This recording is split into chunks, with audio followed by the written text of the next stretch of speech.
Hello friends, ഒത്തിരി ഒത്തിരി സ്വപ്നങ്ങൾ സീരിയലിൻ്റെ ഇന്നത്തെ എപ്പിസോഡ് റിവ്യൂയിലേക്ക് എല്ലാ കൂട്ടുകാർക്കും സ്വാഗതം. അങ്ങനെ തന്നെ ശ്രീനാഥും വിവേകും കൂടി ഒരു യാത്രയ്ക്ക് പോവുകയാണ്. വർഷയ്ക്ക് നല്ല സംശയമുണ്ട് ഇവരെങ്ങോട്ടാണ് പോകുന്നതെന്ന് അറിയാൻ വേണ്ടിയിട്ട്. പക്ഷെ വെയിറ്റ് ചെയ്യാനായിട്ട് പറയുന്നു.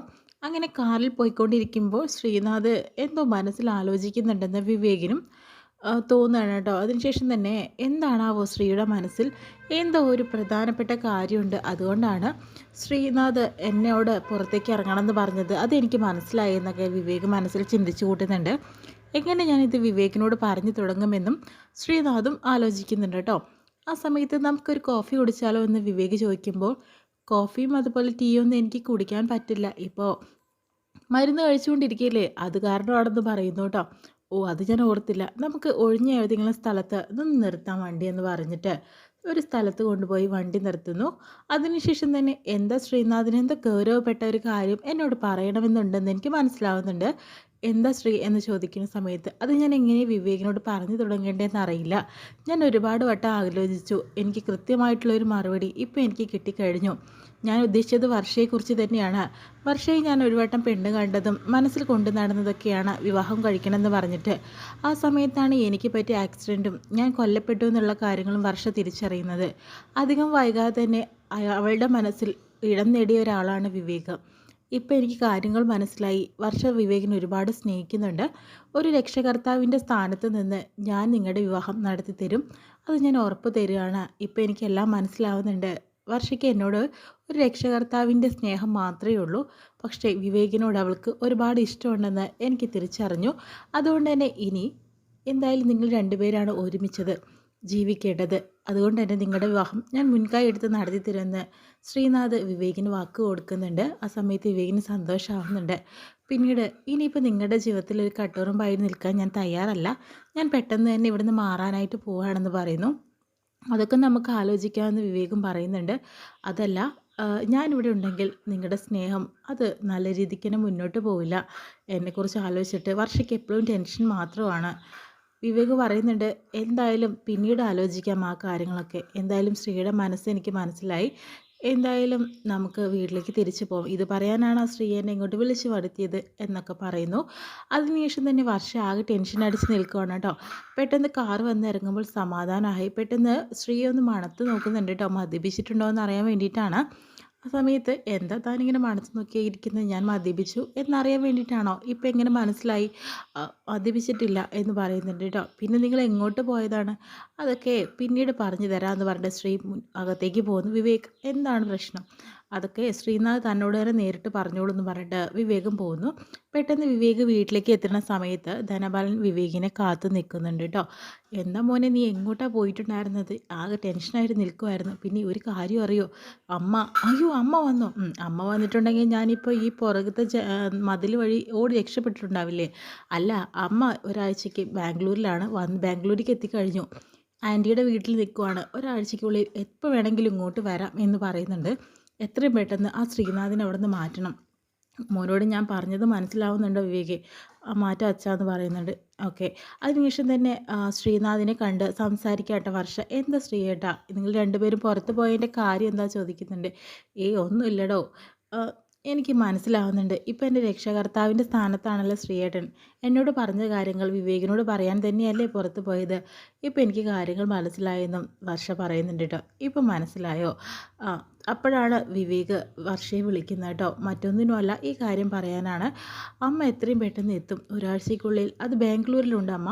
പെട്ടെന്ന് എത്തുമ്പോൾ ശ്രീനാഥിന് പെട്ടെന്ന് നമുക്ക് മാറ്റിയിരിക്കണം. ഈ ശ്രീനാഥിന് പറ്റിയൊരു സ്ഥലം പെട്ടെന്ന് തന്നെ കണ്ടെത്തണം. ഇനി അധികം വൈകിച്ചാൽ ആകെ പ്രശ്നമാവും. പെട്ടെന്ന് അഥവാ വന്നിട്ടുണ്ടെങ്കിൽ ആകെ കുഴപ്പത്തിലാവുമെന്ന് വർഷയോട് പറയുന്നു. ഇത് കേൾക്കുന്ന വർഷ ടെൻഷനാവുന്നുണ്ട്. അയ്യോ, ഇനി എന്ത് ചെയ്യും? ശ്രീയോടും ആലോചിക്കുന്നുണ്ട്. താൻ വിഷമിക്കേണ്ടടോ, ഞാൻ എന്തെങ്കിലുമൊക്കെ ചെയ്തോളാം, അങ്ങനെയൊന്നും പറഞ്ഞാൽ പറ്റില്ല. ഒരു സുരക്ഷിതമായിട്ടുള്ള സ്ഥലത്ത് ശ്രീയേട്ടനെ എത്തിച്ചാലേ എനിക്ക് സമാധാനമാവുള്ളൂ. എന്നാൽ പിന്നെ നമുക്ക് അങ്ങനത്തെ ഒരു സ്ഥലം തിരയാം, എന്നിട്ട് ഞാൻ അങ്ങോട്ട് മാറാം. താൻ വിഷമിക്കേണ്ട എന്ന് പറയുന്നുണ്ട്. അങ്ങനെ അഞ്ജുവും ശിവയും വർഷയും കൂടി ആലോചിക്കുന്നുണ്ട് ശ്രീയെ എങ്ങോട്ട് മാറ്റണം എന്നുള്ളത്. പലർക്കും പല രീതിയിലുള്ള അഭിപ്രായങ്ങളൊക്കെ ആയതുകൊണ്ട് തന്നെ വർഷ പറയുന്നുണ്ട് അതൊന്നും ശരിയാവില്ല. ശ്രീയേട്ടനാണെങ്കിൽ നമ്മുടെ കൺവെട്ടത്ത് തന്നെ ഉണ്ടാവണം. ഇവിടെ അടുത്ത് എങ്ങനെയും വാടകയ്ക്കൊരു വീട് കിട്ടുകയാണെങ്കിൽ അത്രയും സൗകര്യമായിരുന്നേനെ. അല്ലാതെ ദൂരത്തേക്ക് പോയിട്ടുണ്ടെങ്കിൽ എനിക്കവിടെ എത്താനും പറ്റില്ല, നോക്കാനും സാധിക്കില്ല. ഒറ്റയ്ക്ക് ശ്രീയേട്ടനെ അങ്ങനെ വിടാനും നമുക്ക് സാധിക്കില്ല എന്ന് പറയുന്നുണ്ട്. എന്ത് ഞങ്ങൾ ഓപ്ഷൻ പറഞ്ഞാലും നീ എന്തെങ്കിലും ഒരു ന്യായീകരണം അതിൽ പറയും വർഷേ. അങ്ങനെ പറഞ്ഞിട്ടുണ്ടെങ്കിൽ ഒന്നും നടക്കാൻ പോണില്ല. വ്യക്തമായി നീ ഒന്ന് ആലോചിക്ക്. ഞാൻ വർക്ക് ചെയ്ത ഓഫീസിനടുത്തൊരു വീടുണ്ടെന്നൊക്കെ പറയുന്നുണ്ട്. അവിടേക്കായാലും അതും കുറച്ച് ദൂരെയല്ലേ അഞ്ജു. അതും പറ്റുമെന്ന് തോന്നുന്നില്ല. എന്തായാലും ഒന്ന് ശ്രമിച്ചു നോക്കാം എന്ന് പറയുന്നുണ്ട് കേട്ടോ. ആ സമയത്ത് വർഷ ഇനി ആ ഒരു വീടിന് വേണ്ടിയിട്ട് എവിടെയാണ് ശ്രീയേട്ടനെ സുരക്ഷിതമായിട്ട് ആക്കേണ്ടതെന്ന് ആലോചിച്ചുകൊണ്ട് നടക്കുകയാണ്. പിറ്റേ ദിവസം ഒരു ഡെലിവറിക്ക് വേണ്ടിയിട്ട് വർഷ പോകുന്നുണ്ട്. ആ സമയത്താണ് നമ്മുടെ ഹർഷക്കുട്ടീൻ്റെ വീടിനടുത്ത് എത്തുന്നത്. അവിടെയാണ് ഡെലിവറി കൊടുക്കാനുണ്ടായിരുന്നത്. ആ സമയത്ത് യശോദ ചേച്ചി ഒന്ന് കണ്ടിട്ട് പോയാലോ, മോളെ ഒന്ന് കാണിച്ചു തരുമോ ചോദിക്കാലോ, പോവാം എന്ന് പറഞ്ഞിട്ട് ആ വീടിൻ്റെ ഗേറ്റ് തുറന്ന് കോളിംഗ് ബെൽ അടിക്കുന്നുണ്ട്. ആ സമയത്ത് ആ വീട്ടിൽ ആരുണ്ടോയെന്ന് അറിയില്ല. അങ്ങനെ കോളിംഗ് ബെൽ അടിക്കുമ്പോൾ ആർച്ചമ്മൾക്കൊന്നും ഞാൻ വാങ്ങിയില്ലല്ലോ, എന്തെങ്കിലും വാങ്ങിക്കൊണ്ടെന്നാൽ മതിയായിരുന്നു എന്ന് വർഷ ആലോചിച്ചുകൊണ്ട് നിൽക്കുകയാണ്. ആ സമയത്ത് യശോദ വന്ന് വാതിൽ തുറക്കുന്നുണ്ട്. ആ സമയത്ത് നീ എന്തിനാണ് ഇങ്ങോട്ട് വന്നത്? ഇന്ന് വെള്ളിയാഴ്ചയല്ലല്ലോ. വെള്ളിയാഴ്ചയാണല്ലോ നിന്നോട് വരാനായിട്ട് പറഞ്ഞത്, ആഴ്ചയിൽ ഒരു ദിവസം. ഞാൻ ഇവിടെ ഡെലിവറിക്ക് വന്നതാണ്, മോളെ ഒന്ന് കണ്ടിട്ട് പോവാമെന്ന് കരുതി, അതാണ് ഇങ്ങോട്ട് വന്നത്. മോളെ അങ്ങനെ വെള്ളിയാഴ്ച വാ എന്നാലേ പറ്റുള്ളൂ. മോളെ ഇപ്പോൾ കാണാൻ പറ്റില്ല, മോൾക്കൊരു ജലദോഷപ്പനിയാണെന്ന് പറയുന്നു. ജലദോഷപ്പനിയോ? ജലദോഷപ്പനി ഒന്ന് പനിക്കുന്നുണ്ടാവും. ഞാൻ എൻ്റെ മോളെ ഒന്ന് കണ്ടോട്ടെ. അതിനൊന്നും സമ്മതിക്കില്ല, വെള്ളിയാഴ്ച വാ, അപ്പം ഞാൻ കാണിച്ചു തരാം. അതൊന്നും പറഞ്ഞാൽ പറ്റില്ല, മോൾക്ക് എന്തോ വയ്യായ്കയുണ്ട്, അവൾക്ക് പനി വന്നാൽ പെട്ടെന്ന് അങ്ങനെ മാറില്ല, ഞാനൊന്ന് പോയി കാണട്ടെ എന്ന് പറഞ്ഞ് വാശി പിടിച്ച് വർഷ അകത്തേക്ക് കയറി പോകുന്നു കേട്ടോ. കട്ടിലിൽ നിന്ന് നോക്കുമ്പോൾ മോളെ പെട്ടെന്ന് കാണുന്നില്ല. പെട്ടെന്ന് ലൈറ്റ് ഇട്ട് നോക്കുമ്പോൾ പാവം കുഞ്ഞിനൊരു ഷീറ്റ് വിരിച്ച് നിലത്ത് കിടത്തിയിരിക്കുന്നു കേട്ടോ. സ്വന്തം അമ്മമ്മയാണെന്നൊക്കെയാണ് പറയുന്നത്. ഇത്രയും ക്രൂരതയാണ് ആ കുഞ്ഞിനോട് കാണിച്ചു തുടങ്ങുന്നത് കേട്ടോ ശ്രീ. അങ്ങനെ മോളെ മോളെ എന്ന് പറഞ്ഞിട്ട് എടുക്കും. മോൾക്ക് ചുട്ടു പൊള്ളുന്ന പനിയാണ് കേട്ടോ. ആ സമയത്ത് അയ്യോ നല്ല പനിയുണ്ടല്ലോ, മോളെ എന്തിനാണ് ഇങ്ങനെ ഇട്ടിരിക്കുന്നത്? നിങ്ങൾ ഇവളെ ആശുപത്രി കൊണ്ടുപോയിട്ടില്ല അല്ലേ? എൻ്റെ മോൾക്ക് വയ്യ എന്നൊക്കെ പറയുന്നുണ്ട്. എടി അവിടെ നിൽക്കടി, ഞാൻ കൊണ്ടുപോയിക്കോളാം. നിനക്ക് എൻ്റെ മോൾക്ക് എന്താ അവകാശമുള്ളത്? ഞാൻ ഇത്രയും കാലം എൻ്റെ മോളെ നോക്കിയതല്ലേ, സന്തോഷത്തോടു കൂടി നോക്കിയത്. നിങ്ങൾ കാരണമാണ് ഇങ്ങനെയൊക്കെ സംഭവിച്ചത്. എൻ്റെ മോളെ ഞാൻ ഹോസ്പിറ്റലിൽ കൊണ്ടുപോകാൻ പറഞ്ഞിട്ട് ഓടി പോകുന്നുണ്ട് വർഷ.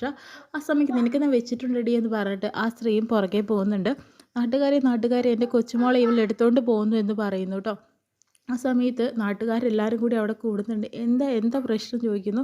ചേട്ടാ, ഈ കുഞ്ഞിന് ചുട്ടു പൊള്ളുന്ന പനിയാണ്. ഈ സ്ത്രീ ആ ഒരു കുഞ്ഞിനെ ആ ഒരു ഷീറ്റ് വിരിച്ച് നിലത്താണ് കടത്തിയിരിക്കുന്നത്. പാവം എൻ്റെ മോള് വളരെയധികം വിഷമത്തോടു കൂടി കരയുമായിരുന്നു. ഭയങ്കര വേദനയുണ്ട്, പനിയുണ്ട്, ചുട്ടു പൊള്ളുന്നു.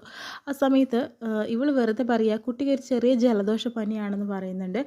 ജലദോഷപ്പനിയൊന്നുമല്ല ചേട്ടാ, നല്ല പനിയാണ്, ഒന്ന് തൊട്ട് നോക്കിക്കുകയെന്ന് പറയുന്നു. അങ്ങനെ അവിടെ നിന്നിട്ടുള്ള ഒരു നാട്ടുകാരിൽ നിന്ന് നിന്നിട്ടുള്ള ഒരു ചേട്ടൻ വന്ന് തൊട്ട് നോക്കുന്ന സമയത്ത് മോൾക്ക് നല്ല ചുട്ട് പൊള്ളുന്ന പനിയാണല്ലോ, ആകെ പ്രശ്നമാണ്. ഇങ്ങനെ പനി വെച്ച് ഈ കുഞ്ഞിനെ ഇരുത്തി കഴിഞ്ഞാൽ കൂടുതൽ പ്രശ്നമായിരിക്കും, സീരിയസ് ആവും കുഞ്ഞിന്, പെട്ടെന്ന് തന്നെ ഹോസ്പിറ്റലിൽ കൊണ്ടുപോകണം. ഇപ്പോൾ ഈ സ്ത്രീ അതിന് സമ്മതിക്കില്ല. നിങ്ങളങ്ങ് മാറിക്കേ, ആ പെൺകുട്ടി കൊണ്ടുപോയിട്ട് കുഞ്ഞിനെ ഹോസ്പിറ്റലിൽ കാണിക്കട്ടെ എന്ന് പറഞ്ഞ് മാറ്റി കൊടുക്കുന്നുണ്ട് കേട്ടോ.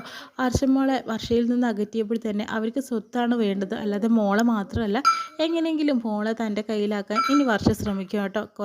കാരണം അഭിയും കൂടെ ഉണ്ടല്ലോ. ഇത്രയും കാണിച്ചുകൊണ്ട് ഇന്നത്തെ എപ്പിസോഡ് വിശേഷം കഴിയുന്നത്.